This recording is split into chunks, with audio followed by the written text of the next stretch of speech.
Title: At my ex-wife's wedding reception, her new family surrounded me. "Why are you even here?" her brother sneered. "She's moved on to a real man." They all laughed and pointed. Start: I didn't go there to start a scene. I went to watch the ending. Her wedding reception was glowing. White lilies, crystal chandeliers, and too much laughter. Every laugh sounded rehearsed. Every smile painted over guilt. My ex-wife, Clara, floated across the room in her designer gown like nothing had ever happened. I stood near the corner, blending into the background, holding a glass I hadn't touched. 8 years of marriage had taught me how to disappear in plain sight. That's when her brother spotted me. He smirked, loud enough for everyone nearby to turn. "Why are you even here, man? She's moved on to a real husband now." The table erupted in laughter. Her parents, her cousins, the same people who used to call me son. Then, before I could react, a small hand tugged at my sleeve. My son, Liam, 8 years old, too quiet for his age, too observant for his innocence. He looked up at me, his eyes steady. "Dad," he whispered, "we need to go now. Something bad is going to happen. Trust me, Daddy." I didn't ask questions. I just nodded. We started walking toward the exit. And then, it happened. The first explosion came from the parking lot, a flash. Then glass shattered behind us. Screams filled the air. The chandelier swayed. The crowd panicked. Through the chaos, Clara's new husband, Richard, was on the floor, clutching his leg, blood pooling beneath him. The decorations were burning, smoke, sirens. People rushed, stumbled, screamed. I just held Liam close and walked him outside, calm, controlled, like I'd rehearsed it 1,000 times. 6 months earlier, I was a broken man. Clara had left me after her affair with Richard, her boss, the millionaire investor who financed my company's downfall. They'd taken everything, my home, my business, and almost my son. I remember the day I found out. Clara's phone had been synced to my cloud. The messages came in like little knives. "He'll never know," she wrote. "He's too trusting." She was right. I had been. That night, I drove until morning. Somewhere between guilt and rage, a thought crystallized. Not to hurt her, but to outthink her. I decided she'd lose everything, the way she made me, but quietly. Precisely, I started with information. Every document, every email, every transfer I'd ever done with Richard's company, I still had copies. I traced their shell accounts, the offshore deals they used to hide money from investors. It wasn't hard. Richard was sloppy, arrogant. Clara had access to confidential contracts she never should have touched. I built a file, a perfect, airtight file. Then I hired someone, an old friend, a cybersecurity expert who owed me a favor.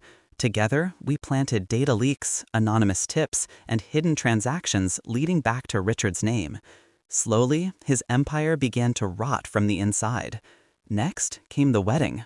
It wasn't just an event, it was a financial showcase. Every investor Richard had ever bragged to was invited. The catering, the decor, even the security, all funded by accounts that were about to be exposed. I made sure of it. 3 days before the wedding, I received a call from Liam's school.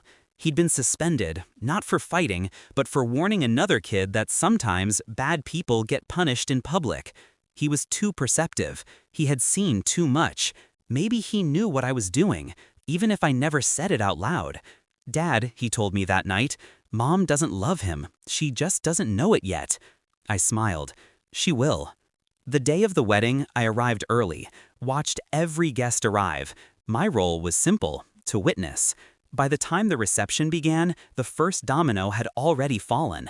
My friend had leaked Richard's files to every major investor in the room. Emails, proof of fraud, stolen funds. The system would crash within minutes. But I hadn't planned for the explosion. That wasn't me. That was fate, or karma if you believe in it. A catering van outside, rigged for insurance fraud, meant to burn evidence. Richard's doing. It went off earlier than expected. The irony was almost poetic. As the chaos unfolded, I didn't stay to explain. Liam was right. We needed to go. Outside, the sirens grew louder. Clara stumbled out, her gown torn, mascara bleeding down her face. She saw me across the street. "Was it you?" she screamed. "Tell me it wasn't you." I just looked at her, not with anger, not with pity, just with finality. "You should have listened to your son," I said. Her expression cracked.